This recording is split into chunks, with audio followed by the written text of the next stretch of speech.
Hello എൻ്റെ പ്രിയപ്പെട്ട കാഴ്ചക്കാരെ, അഭിഷിത് കണ്ണൻ എന്ന നമ്മുടെ യൂട്യൂബ് ചാനലിലേക്ക് വീണ്ടും സ്വാഗതം. നമ്മളിപ്പോൾ നിൽക്കുന്നത് എൻ്റെ വീടിനടുത്തുള്ള പാടത്താണ്. കഴിഞ്ഞ ദിവസത്തിൽ പെയ്ത കനത്ത മഴയിൽ ഈ പാടം പൂർണ്ണമായും വെള്ളത്തിനടിയിലായിരിക്കുകയാണ്. ഈ കാഴ്ച നിങ്ങളുമായി പങ്കുവയ്ക്കുവാനും ഇതിൻ്റെ ഇപ്പോഴത്തെ അവസ്ഥ എന്താണെന്ന് കാണിക്കാനുമാണ് ഞാൻ വന്നിരിക്കുന്നത്. നമുക്ക് ചുറ്റുമുള്ള പ്രകൃതിയുടെ മാറ്റങ്ങളെക്കുറിച്ച്, ഈ വെള്ളപ്പൊക്കം എങ്ങനെയാണ് നമ്മുടെ പ്രദേശത്ത് ബാധിക്കുന്നതെന്നും ഈ വീഡിയോയിലൂടെ നമുക്ക് മനസ്സിലാക്കാം. വീഡിയോ മുഴുവനായും കാണുക. നിങ്ങളുടെ അഭിപ്രായങ്ങൾ കമൻറ്റ് ബോക്സിൽ അറിയിക്കുക. അപ്പോൾ വീഡിയോയിലേക്ക് പോകാം. നമ്മളിന്ന് 3 പേരാണ് അത് വെള്ളം കാണാനായിട്ട് ഇറങ്ങിയിരിക്കുന്നത്. മുന്നേ കണ്ണനാണ് സഞ്ചരിച്ചത്. നല്ല സ്പീഡിൽ നടക്കുകയും വെള്ളം കണ്ട സമയത്ത് നിന്ന് പോവുകയും ചെയ്തു. അമ്പരന്ന് പോവുകയാണ് ചെയ്തത്. അതിനുശേഷം നമ്മൾ മുന്നോട്ട് സഞ്ചരിച്ചു. അപ്പോൾ പോകാൻ വഴിയില്ല എന്നുള്ള രീതിയിൽ അവിടെ നിന്ന് കണ്ടുമാണ്. അതിലിപ്പോൾ ഫ്രണ്ടിൽ നമുക്ക് കാണുന്നത് ഒരു ചായക്കടയായിരുന്നു. ചായക്കടയുടെ ഫ്രണ്ടിലായിട്ട് ഒരു എല്ലാവർക്കും വന്ന് ഇരിക്കാനായിട്ടുള്ള കെട്ടും അതെല്ലാം ഉണ്ടായിരുന്നു. അതെല്ലാം വെള്ളത്തിനടിയിലായിരിക്കുവാണ്. അതെല്ലാം നശിച്ചു പോയ ഒരു അവസ്ഥയിലാണ്. ഏകദേശം ഭാഗികമായിട്ട് നശിച്ചു പോയിട്ടുണ്ട്. ഇതായിരുന്നു നമ്മളെ വഴി. ഈ വഴി ഇതിൽ നിന്ന് ചായക്കടയുടെ അവിടെ കയറാം. അവിടെ നിന്ന് ടാറിട്ട റോഡുണ്ട്. അപ്പോൾ ആ റോഡെല്ലാം വയലാണ്. ഇപ്പോൾ ഈ കാണുന്നതെല്ലാം വയലായിരുന്നു. ഫുള്ളൊരു പുഴ പോലെ ആയിട്ടുണ്ട്. അപ്പോൾ രാത്രിയിലത്തെ നല്ല മഴയിലാണ് ഇതെല്ലാം സംഭവിച്ചിരിക്കുന്നത്. എന്ത് പറയാനല്ലേ.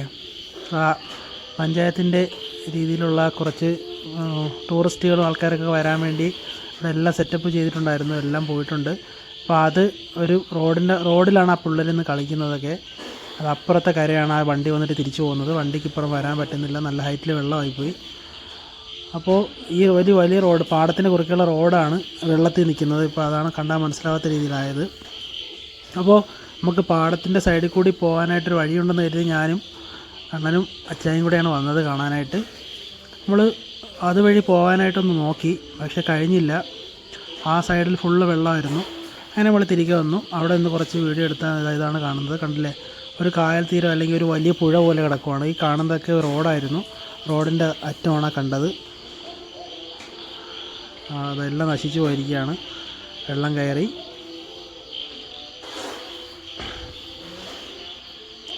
അതിനുശേഷം നമ്മൾ കുറച്ചുകൂടെ പുറകിലോട്ട് വന്നിട്ട് വേറെ വഴി പോകാമെന്ന് വിചാരിച്ചു. അങ്ങനെ നമുക്ക് റെയിലിൽ കൂടെ നടക്കണം. അപ്പോൾ അതിന് മുന്നായിട്ട് അവിടെ കുട്ടികളിൽ നിന്ന് കളിക്കുന്ന പയ്യന്മാരെല്ലാം കളിക്കുന്നത് കണ്ടു. ഒരു വെള്ളത്തിൽ റോഡിൻ്റെ മധ്യം, അതായത് മുന്നേ പരിചയമില്ലാത്തവർക്ക് അവിടെ ഇറങ്ങാൻ പറ്റത്തില്ല. റോഡ് അറിയാവുന്നവർക്ക് മാത്രമേ അതുവഴി സഞ്ചരിച്ച് പോകാൻ പറ്റത്തുള്ളൂ. അപ്പോൾ നമ്മുടെ കൂടെ കണ്ണനുള്ളത് കൊണ്ട് നമ്മൾ അങ്ങോട്ട് ഇറങ്ങിയില്ല.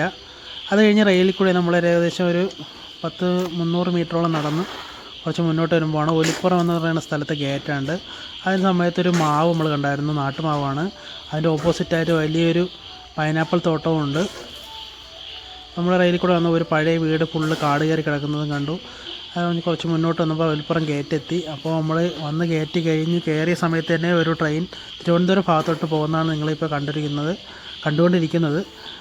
കണ്ണൻ ടാറ്റയെ കൊടുക്കുവാണ്.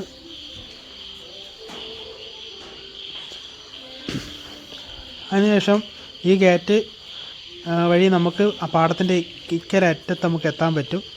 ആ പോണ വഴിക്ക് ഒരു കുരിശടിയാണ്, ഒരു പള്ളി പോലത്തെ ഒരു സംഭവമാണ് ക്രിസ്ത്യൻസിൻ്റെ. അത് കഴിഞ്ഞിട്ട് അവിടെ ഒരു ചായക്കടയിൽ കയറിയിട്ട് കണ്ണന് ഒരു വാഴയ്ക്കപ്പൊക്കെ വാങ്ങിച്ചു കൊടുത്തു. അത് കഴിച്ചിട്ട് പഞ്ചായത്തിൻ്റെ ഇതേപോലൊരു റോഡും കസേരയും എല്ലാം ആണ് ആ വയലിൽ നമ്മൾ കണ്ടത്. പക്ഷേ അവിടെ ഒന്നും ഇപ്പോൾ കാണാൻ പറ്റാത്ത രീതിയായി. ഈ റോഡിൽ വെള്ളം കയറിയില്ല. ആ ഒരു ഹൈറ്റിനോട്ട് എത്തിയിട്ടില്ല വെള്ളം. ഇവിടെയും പക്ഷേ പാടം ഫുള്ളും വെള്ളമായിട്ടുണ്ട്. കാരണം അപ്പോൾ വാഴയ്ക്കപ്പൊക്കെ കഴിച്ചിട്ട് ഇങ്ങനെ ഇരുന്ന് നോക്കുവാണ്. മീനെ കണ്ടായിരുന്നു അവൻ, ചെറിയ മീനെ. അതിനെ കണ്ടിട്ട് എനിക്ക് കാണിച്ചു തന്നതാണ്. ഇതാണ് ആ പോസ്റ്റ് നിൽക്കുന്നതൊക്കെ വഴികളായിരുന്നു. അതെല്ലാം വെള്ളം കയറിയോ എല്ലാം നിരപ്പായിപ്പോയി. ഒരുപാട് കർഷകരുടെ അധ്വാനങ്ങളൊക്കെ ഇനി കുറച്ച് നാളത്തേക്ക് പറ്റത്തില്ല. ഇനി പാടം വിതയ്ക്കുന്ന ആ കുറ്റിക്കല്ല് കാണുന്ന ദൂരെ കാണുന്നതൊക്കെ റോഡായിരുന്നു. അതെല്ലാം എല്ലാം പോയി. എല്ലാം വെള്ളത്തിൻ്റെ മുകളിലാണ് ഇപ്പോൾ നിൽക്കുന്നത്. അപ്പോൾ ഈ റോഡ് മാത്രമുണ്ട്. ഇതുവഴി നമുക്ക് ആ സ്ഥലത്ത് എത്താൻ പറ്റും. പക്ഷേ വെള്ളം കയറി കിടക്കുന്നതുകൊണ്ട് പറ്റത്തില്ല ഇനിയിപ്പോൾ പോകാൻ. അപ്പോൾ നമ്മൾ നിങ്ങൾക്ക് ഫുള്ളായിട്ട് കാണാൻ വേണ്ടിയാണ് ഇതുവഴി വന്ന് കാണിച്ചു തന്നത്. അത് തിരിച്ച് വന്ന സമയത്ത് നമ്മൾ വാഴയ്ക്കൊപ്പം മാച്ചപ്പോൾ 2 കൂട്ടുകാരന്മാർക്ക് കൊടുത്തായിരുന്നു. അപ്പോൾ അവന്മാർ കുറച്ച് കൂടി നമ്മളുടെ റെയിൽവേ ഗേറ്റ് വരെ വന്നായിരുന്നു. അപ്പോൾ നമ്മൾ പോകാൻ പറഞ്ഞപ്പോൾ പോയി. 2 പേരും അങ്ങ് പോയായിരുന്നു. അപ്പോൾ അത് കഴിഞ്ഞിട്ട് പറയുകയാണെങ്കിൽ ഇതാണ് അവിടെ പഴയ ഇത് റെയിൽവേയിലെ സൈഡിൽ നിന്ന് നോക്കുന്നത്. അപ്പോൾ ആ സമയത്ത് തന്നെയാണ് എറണാകുളം ഭാഗത്തേക്ക് നമ്മൾ തിരിച്ചിറങ്ങിയ സമയത്താണ് ഒരു ട്രെയിൻ പോയത്. അത് ഫുള്ള് നമ്മൾ വീഡിയോ എടുത്തായിരുന്നു. ഇത് എറണാകുളം ഭാഗത്തോട്ടാണ് ഈ സൈഡിൽ കൂടെ പോകുന്നത്. അതായത് നമ്മുടെ ഇടത് സൈഡ്, നമ്മൾ അങ്ങോട്ട് പോകുമ്പോൾ ഇടത് സൈഡ് വരുന്ന റെയിൽവേ എറണാകുളം ഭാഗത്തും വലത് സൈഡ് കാണുന്നത് തിരുവനന്തപുരം ഭാഗത്തുമാണ് അങ്ങോട്ട് പോകുന്നത്. അപ്പോൾ ട്രെയിൻ പോയ തൊട്ട് പിറകെ ഗേറ്റ് തുറന്നതിന് നമ്മൾ വീട്ടിലേക്ക് പോവുകയാണ്. അപ്പോൾ ഇവിടുത്തെ പഴയൊരു രൂപം കാണിച്ചു തരാം വയലിൻ്റെത്. ഇതാണ്, ഇതാ വയലാണ് വെള്ളം കയറി കിടക്കുന്നത്. കുട്ടികൾ കളിച്ചുകൊണ്ടിരുന്ന ആ റോഡാണ് ഇതായിപ്പോയി കാണുന്നത്.